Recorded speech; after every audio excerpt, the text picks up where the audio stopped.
a kid, you get asked this one particular question a lot. It really gets kind of annoying. What do you want to be when you grow up? Now, adults are hoping for answers like, I want to be an astronaut, or I want to be a neurosurgeon. You adults and your imaginations. Kids, they're most likely to answer with pro skateboarder, surfer, or Minecraft player. I asked my little brother and he said, seriously, dude, I'm 10. I have no idea. Probably a pro skier. Let's go get some ice cream. See, us kids are going to answer with something we're stoked on, what we think is cool, what we have experience with, and that's typically the opposite of what adults want to hear. But if you ask a little kid, sometimes you'll get the best answer. Something so simple, so obvious, and really profound. When I grow up, I want to be happy. For me, when I grow up, I want to continue to be happy, like I am now. I'm stoked to be here at TEDx. I mean, I've been watching TED videos for as long as I can remember, but I never thought I'd make it on stage here so soon. I mean, I just became a teenager, and like most teenage boys, I spend most of my time wondering, how did my room get so messy all on its own? Did I take a shower today? And the most perplexing of all, how do I get girls to like me? Neuroscientists say that the teenage brain's pretty weird. Our prefrontal cortex is underdeveloped, but we actually have more neurons than adults, which is why we can be so creative and impulsive and moody and get bummed out.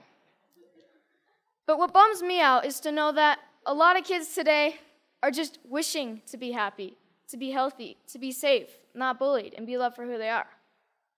So it seems to me when adults say, what do you want to be when you grow up? They just assume that you'll automatically be happy and healthy. But maybe that's not the case. Go to school, go to college, get a job, get married, boom. Then you'll be happy, right? We don't seem to make learning how to be happy and healthy a priority in our schools. It's separate from schools. And for some kids, it doesn't exist at all. But what if we didn't make it separate? What if we based education on the study and practice of being happy and healthy? Because that's what it is, a practice, and a simple practice at that. Education is important, but why is being happy and healthy not considered education? I just don't get it. So I've been studying the science of being happy and healthy. It really comes down to practicing these 8 things: exercise, diet, nutrition, time in nature, contribution, service to others, relationships, recreation, relaxation and stress management, and religious or spiritual involvement. Yes, got that one. So these 8 things come from Dr. Roger Walsh. He calls them therapeutic lifestyle changes, or TLCs for short. He's a scientist that studies how to be happy and healthy. In researching this talk, I got a chance to ask him a few questions like, do you think that our schools today are making these 8 TLCs a priority? His response was no surprise. It was essentially no. But he did say that many people do try to get this kind of education outside of the traditional arena, through reading and practices such as meditation or yoga. But what I thought was his best response was that much of education is oriented, for better or worse, towards making a living rather than making a life. In 2006, Sir Ken Robinson gave the most popular TED Talk of all time, Schools Kill Creativity. His message is that creativity is as important as literacy, and we should treat it with the same status. A lot of parents watch those videos. Some of those parents, like mine, counted it as one of the reasons they felt confident to pull their kids from traditional school, to try something different. I realize I'm part of this small but growing revolution of kids who are going about their education differently. And you know what? It freaks a lot of people out. Even though I was only 9 when my parents pulled me out of the school system, I can still remember my mom being in tears when some of her friends told her she was crazy and it was a stupid idea. Looking back, I'm thankful she didn't cave to peer pressure, and I think she is too. So out of the 200 million people that have watched Sir Ken Robinson's talk, why aren't there more kids like me out there? Shane McConkey is my hero. I loved him because he was the world's best skier. But then one day I realized what I really loved about Shane. He was a hacker. Not a computer hacker. He hacked skiing. His creativity and inventions made skiing what it is today, and why I love to ski. A lot of people think of hackers as geeky computer nerds who live in their parents' basement and spread computer viruses. But I don't see it that way. Hackers are innovators. Hackers are people who challenge and change the systems to make them work differently, to make them work better. It's just how they think. It's a mindset. I'm growing up in a world that needs more people with the hacker mindset, and not just for technology. Everything is up for being hacked, even skiing, even education. So whether it's Steve Jobs, Mark Zuckerberg, or Shane McConkey, having the hacker mindset can change the world. Healthy, happy, creativity, and the hacker mindset are all a large part of my education. I call it hack schooling. I don't use any one particular curriculum, and I'm not dedicated to any one particular approach.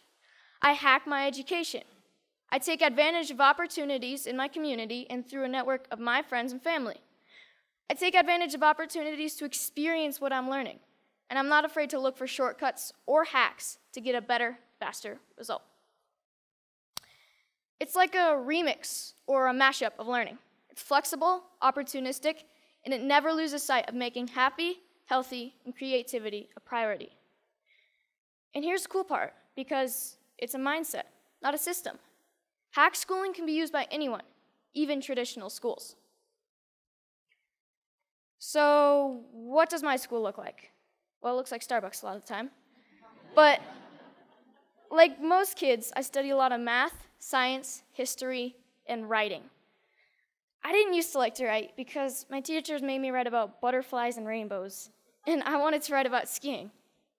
It was a relief when my good friend's mom started the Squaw Valley Kids Institute, where I got to write through my experiences and my interests, while connecting with great speakers from around the nation, and that sparked my love of writing. I realized that once you're motivated to learn something, you can get a lot done in a short amount of time, and on your own. Starbucks is pretty great for that. Hacking physics was fun. We learned all about Newton and Galileo, and we experienced some basic physics concepts like kinetic energy through experimenting and making mistakes. My favorite was the giant Newton's cradle that we made out of bowling balls, I think. No, bocce balls. We experimented with a lot of other things like bowling balls and even giant jawbreakers. Project Discovery's ropes course is awesome and slightly stressful. When you're 60 feet off the ground, you have to learn how to handle your fears, communicate clearly, and most importantly, trust each other. Community organizations play a big part in my education. At High Fives Foundation's Basics program, being aware and safe in critical situations, we spent a day with the Squaw Valley Ski Patrol to learn more about mountain safety. Then the next day, we switched to science of snow, weather, and avalanches. But most importantly, we learned that making bad decisions puts you and your friends at risk. Young Chautauqua brings history to life. You study a famous character in history until you can stand on stage and perform as that character and answer any question about their lifetime. In this photo, you see Al Capone and Bob Marley getting grilled with questions at the historical Piper's Opera House in Virginia City, the same stage where Harry Houdini got his start. Time in nature is really important to me. It's calm, quiet, and I get to just log out of reality. I spend 1 day a week outside all day. At my Foxwalker classes, our goal is to be able to survive in the wilderness with just a knife. We learn to listen to nature. We learn to sense our surroundings. And I've gained a spiritual connection to nature that I never knew existed. But the best part is that we get to make spears, bows and arrows, fires with just a bow drill, and survival shelters for the snowy nights when we camp out.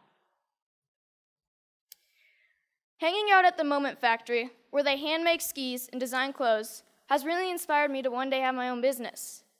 The guys at the factory have showed me why I need to be good at math, be creative, and get good at sewing.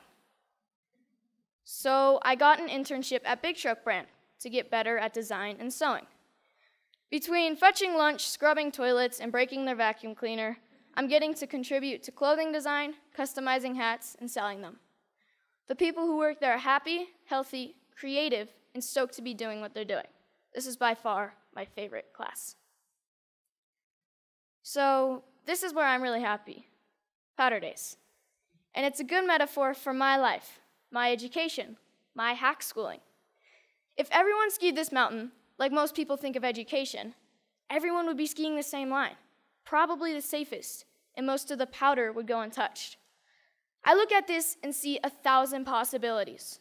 Dropping the cornice, shredding the spine, looking for a tranny from cliff to cliff. Skiing to me is freedom, and so is my education. It's about being creative, doing things differently. It's about community and helping each other. It's about being happy and healthy among my very best friends. So I'm starting to think I know what I might want to do when I grow up. But if you ask me, what do I want to be when I grow up? I'll always know that I want to be happy. Thank you.